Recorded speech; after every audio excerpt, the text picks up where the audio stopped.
I love Mohammad controversy पर BJP के नेता ने बीजेपी को दी चेतावनी। उन्होंने कहा, उत्तर प्रदेश में मुस्लिम समुदाय के खिलाफ हो रही कथित कार्रवाइयों पर कदम नहीं उठाया गया तो वो बीजेपी से इस्तीफा देने को मजबूर होंगे। आई लव मोहम्मद पोस्टर पर डीआईजी का बड़ा बयान। संजय सिंह ने बीजेपी पर साधा निशाना। सुप्रीम कोर्ट का आया बड़ा आदेश। बताएंगे क्या है पूरा मामला। चलिए अपनी खास रिपोर्ट शुरू करते हैं।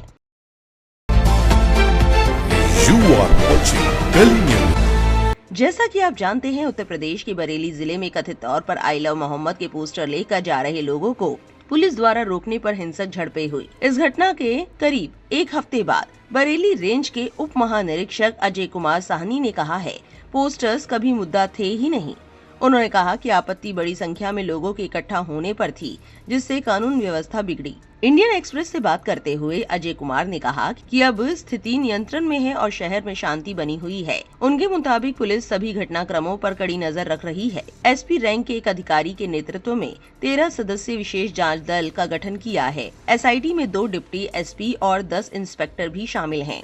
टीम बीएनएस की संबंधित धाराओं के तहत दर्ज 10 एफआईआर की जांच कर रही है, जिनमें दंगा जालसाजी के आरोप भी शामिल हैं।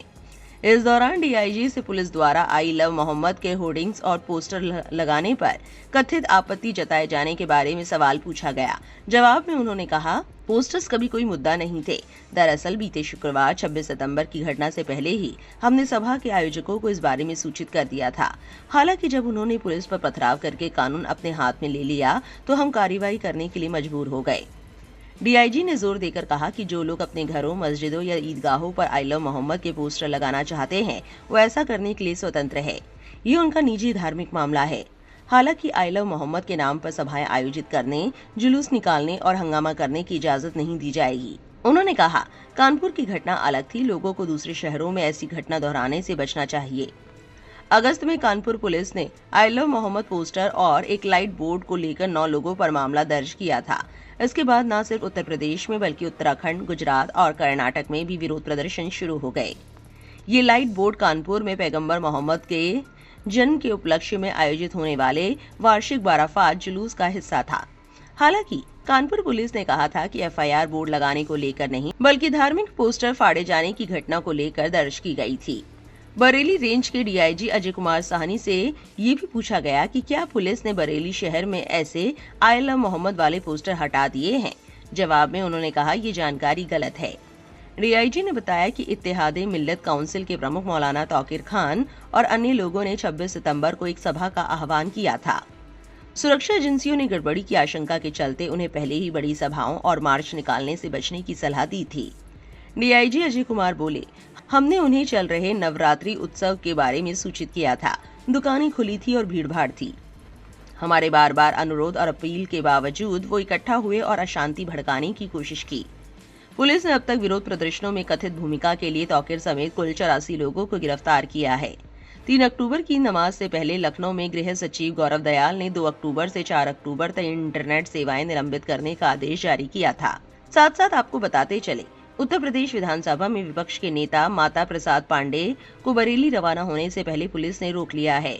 दरअसल सपा प्रमुख अखिलेश यादव ने पार्टी के सांसदों और विधायकों के 14 सदस्यीय दल को बरेली जाने का निर्देश दिया था, जहां आई लव मोहम्मद विरोध प्रदर्शन के बाद तनाव चरम पर है। सपा सांसद जिया उर रहमान को भी संभल में नजरबंद कर दिया गया है। इंडियन एक्सप्रेस की रिपोर्ट के मुताबिक माता प्रसाद पांडे ने बताया कि शुरुआत में उन्हें घर में ही रहने के लिए एक पत्र जारी किया गया था, लेकिन बाद में उसमें सुधार कर दिया गया। उन्होंने कहा, जैसे ही सरकार को हमारे बरेली दौरे की सूचना मिली, हमें रोकने के लिए लखनऊ स्थित हमारे निजी आवास पर भारी पुलिस बल तैनात कर दिया गया। ये पूरी तरह से दुर्भाग्यपूर्ण और अलोकतांत्रिक है। ये संवैधानिक अधिकारों का हनन है। उधर सपा सांसद जिया उर रहमान को भी संभल में नजरबंद कर दिया गया है। तस्वीरों में उनके आवास के बाहर पुलिसकर्मी तैनात दिखाई दे रहे हैं। अब बात करते हैं बीजेपी लीडर की। दरअसल जम्मू कश्मीर के बीजेपी नेता जहान जैब सिरवाल ने चेतावनी दी है कि अगर पार्टी ने उत्तर प्रदेश में मुस्लिम समुदाय के खिलाफ हो रही कथित कार्रवाइयों पर कदम नहीं उठाया गया तो वो बीजेपी से इस्तीफा देने को मजबूर होंगे।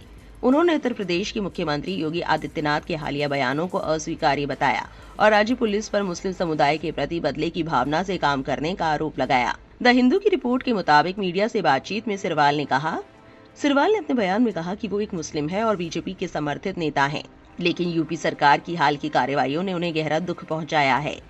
उन्होंने कहा कि मुस्लिम समुदाय के धार्मिक प्रेम को आई लव मोहम्मद बैनर के जरिए व्यक्त करने को अपराध की तरह दिखाया जा रहा है। उन्होंने कहा, जो एक सच्चे दिल से की गई आस्था की अभिव्यक्ति थी, उसका जवाब एफआईआर, गिरफ्तारियों और भड़काऊ बयानों से दिया गया है।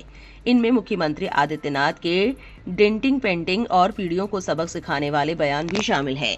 ऐसे बयान न सिर्फ समाज को बांटते हैं, बल्कि अनुच्छेद 25 के तहत दिए गए धार्मिक स्वतंत्रता के अधिकार का अपमान भी करते हैं। सिरवाल ने कहा कि यूपी के मुख्यमंत्री को किसी भी समुदाय को धमकाने या चुप कराने का कोई अधिकार नहीं है।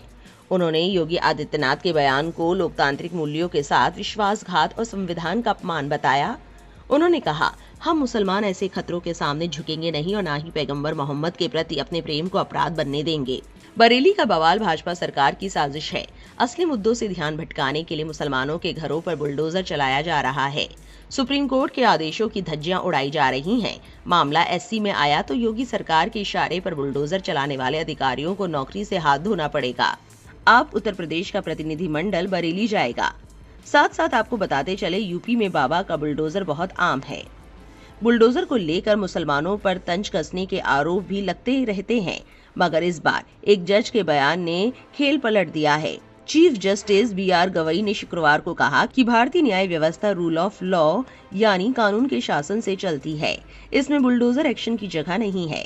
सीजेआई मॉरिशस में आयोजित sir Morris Raoult memorial lecture 2025 में बोल रहे थे।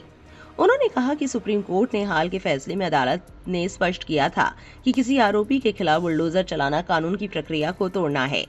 सीजेआई ने कहा, सरकार एक साथ जज, जूरी और जल्लाद नहीं बन सकती। बुलडोजर शासन संविधान के अनुच्छेद 21 यानी जीवन और व्यक्तिगत स्वतंत्रता के संरक्षण के अधिकार का उल्लंघन है।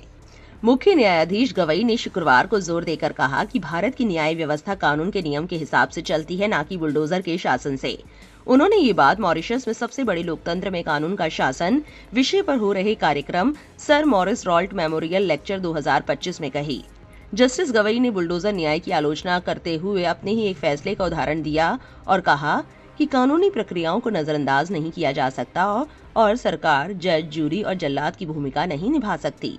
बुलडोजर न्याय पर दिए गए फैसले में सुप्रीम कोर्ट ने माना था कि आरोपी के कथित अपराधों के जवाब में उसके घर को तोड़ना कानूनी प्रक्रियाओं को नजरअंदाज करना है और ये कानून के शासन को तोड़ता है। साथ ही ये संविधान के अनुच्छेद 21 के तहत मिले आश्रय के मौलिक अधिकार का भी उल्लंघन है। बाकी आपकी क्या राय है इस मामले को लेकर, हमें कमेंट सेक्शन में जरूर बताएं और इस वीडियो को ज्यादा से ज्यादा शेयर करें।